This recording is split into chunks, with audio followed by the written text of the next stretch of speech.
آگے جو صورت ہے وہ صورت الروم ہے۔ روم جو ہے یہ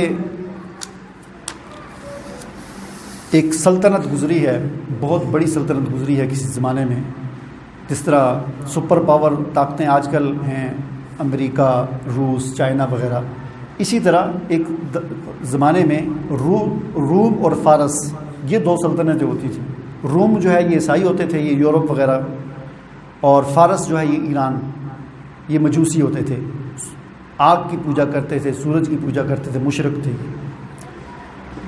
تو جس وقت حضور علیہ السلام کا زمانہ تھا، یعنی آپ کی مکی زندگی تھی، اس وقت ان دونوں سلطنتوں کی آپس میں بڑی جنگیں ہوتی تھیں۔ یہ جو مجوسی تھے یہ پہلے رومی غالب ہوتے تھے، طاقتور ہوتے تھے، ان کو غلبہ تھا، لیکن بعد میں آہستہ آہستہ مجوسیوں نے غلبہ حاصل کرنا شروع کر دیا، اور مجوسیوں نے طاقت پکڑنا شروع کی، اور پھر یہ رومیوں کے علاقے فتح کرتے کرتے کرتے کرتے بہت دور تک رومیوں کے بہت سارے علاقے فتح کر دیے، اور ان کا بادشاہ جو تھا رومیوں کا، وہ ایک علاقہ چھوڑتا دوسرے میں چلا جاتا، وہ فتح ہو جاتا، پھر اس سے پیچھے چلا جاتا، پیچھے چلتے چلتے بہت پیچھے تک چلا گیا، اور روم نے مجوسیوں نے بہت زیادہ علاقے فتح کر دیے۔ تو یہ صورت نازل ہوئی، اللہ تعالیٰ نے سورہ روم نازل کی مکہ میں، ہجرت حبشہ سے کچھ پہلے۔ اس میں کیا فرمایا الف لام میم غلبت الروم فی ادنی الارض وهم من بعد غلبہم سیغلبون۔ رومی جو ہے یہ مغلوب ہو گئے، یعنی فارس جو تھا، فارسی جو تھے، ان کو فتح حاصل ہوگی اور رومی مغلوب ہو گئے، رومی عیسائی تھے۔ فی ادنی الارض یہ قریب کی زمین میں، وہم من بعد غلبہم سیغلبون، اور اپنی اس مغلوبیت کے بعد یہ پھر دوبارہ غلبہ حاصل کریں گے، رومی پھر فارسیوں پر غلبہ حاصل کریں گے۔ فی بضع سنین چند سالوں میں یہ صورت نازل ہوئی۔ حضور نبی کریم صلی اللہ علیہ وسلم نے ظاہر اپنے صحابہ کرام کو بتائی یہ صورت۔ اب ابوبکر صدیق رضی اللہ تعالیٰ عنہ جو تھے، انہوں نے ابی ابن خلف، ایک سردار تھا مشرکین کا، ظاہر ہے ایک معاشرے کے اندر رہتے تھے، ملنا جلنا تو تھا، تو ابوبکر صدیق رضی اللہ تعالیٰ عنہ نے فرمایا کہ اللہ تعالیٰ نے یہ صورت نازل کی ہے ہمارے پیغمبر پر کہ ان قریب رومی دوبارہ غالب آئیں گے چند سالوں میں۔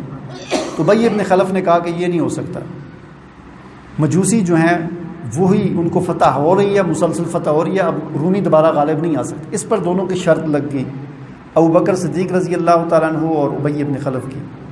ابوبکر صدیق رضی اللہ شرط لگ گئی کہ بھائی جس کی بات درست ہوگی اس کو 10 اونٹ انعام اس کو ملیں گے، تو 3 سال کی شرط لگا دی ابی ابن خلف اور ابوبکر صدیق رضی اللہ تعالیٰ عنہ نے، کہ 3 سال بعد اگر 3 سال کے اندر رومی غالب آ گئے تو ابی ابن خلف 10 اونٹ ابوبکر صدیق کو دے گا، اگر رومی غالب نہ آئے تو ابوبکر صدیق رضی اللہ تعالیٰ عنہ اس کو 10 اونٹ دیں گے۔ یہ شرط لگ گئی۔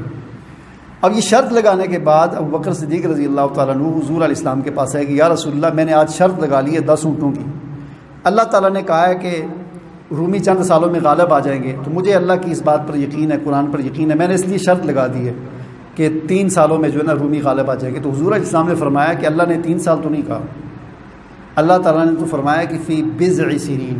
بضع عربی زبان میں چند پر بولا جاتا ہے، چند سال، اور کون سے چند سال؟ 9 سے کم کے لیے بولا جاتا ہے۔ اگر 10 سے کم سال ہوں، 10 سال سے کم، تو اس کے لیے بضع کا لفظ عربی میں بولا جاتا ہے۔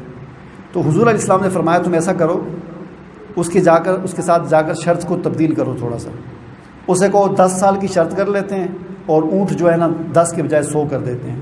تو بکر صدیق رضی اللہ تعالیٰ نے جا کر اس کے ساتھ کہا کہ اس طرح کر لیتے ہیں۔ ابی ابن خلف نے کہا ٹھیک ہے۔ اگر 10 سال میں رومی غالب آ گئے تو ابی ابن خلف نے کہا کہ میں 100 اونٹ آپ کو دوں گا، اگر غالب نہ آئے تو 100 اونٹ تم مجھے دو گے۔ ابوبکر صدیق رضی اللہ عنہ نے فرمایا ٹھیک ہے۔ بہرحال یہ شرط ان کی لگ گئی۔ اب یہ واقعہ ہے سن 590 کا، 5 یا 690 کا۔ اس کے ٹھیک 8 سال کے بعد، یہ بیچ میں سارا زمانہ گزرا، ہجرت بھی ہوگی، مسلمان ہجرت کر کے مدینہ چلے گئے، اور مدینہ میں دوسرا سال تھا، وہاں پر جنگ بدر جب ہوئی۔ جس سال جنگ بدر ہوئی اسی سال ادھر سے مسلمانوں نے جنگ بدر میں مکہ کے کفار کو شکست دی، ادھر سے رومیوں نے فارس کو شکست دے دی، ادھر بھی جنگ لگی ہوئی تھی. تو یہ دو خوشخبریاں جو ہے اکٹھی آئی. وعد اللہ لا یخلف اللہ وعدہ ولکن اکثر الناس لا یعلمون ظاہرا. بہرحال یہ آگے اس کا ذکر آئے گا. دونوں خوشخبریاں اکٹھی ملی، اور اس وقت تک یہ ابی ابن خلف جو ہے یہ مر گیا تھا، جس کے ساتھ ابوبکر صدیق رضی اللہ تعالیٰ عنہ کی شرط لگی ہوئی تھی، وہ مر گیا تھا. تو چونکہ ابوبکر صدیق رضی اللہ تعالیٰ عنہ اپنی شرط میں جیت گئے، تو وہ پھر اس کے رشتہ داروں کے پاس گئے، اس کے بیٹوں کے پاس گئے اور کہا کہ تمہارے باپ نے میرے ساتھ شرط لگائی ہوئی تھی 100 اونٹوں کی، تمہارا باپ ہار گیا، اگرچہ وہ اب نہیں ہے لیکن وہ میرے 100 اونٹ مجھے دو. تو اس طرح کے معاملات میں وہ لوگ اپنی ان کی ایک غیرت کا سوال ہوتا تھا نا. تو اس کے بیٹوں نے پھر 100 اونٹ جو ہے وہ بکر صدیق رضی اللہ تعالیٰ کو دیے، انہوں نے دیے وہ 100 اونٹ. اور ابو بکر صدیق رضی اللہ تعالیٰ عنہ وہ 100 اونٹ لے کر حضور علیہ السلام کے پاس آئے اور کہا کہ یا رسول اللہ، وہ جو شرط لگائی تھی آج سے 8 سال پہلے، وہ شرط میں جیت گیا اور یہ 100 اونٹ لے کر آیا ہوں.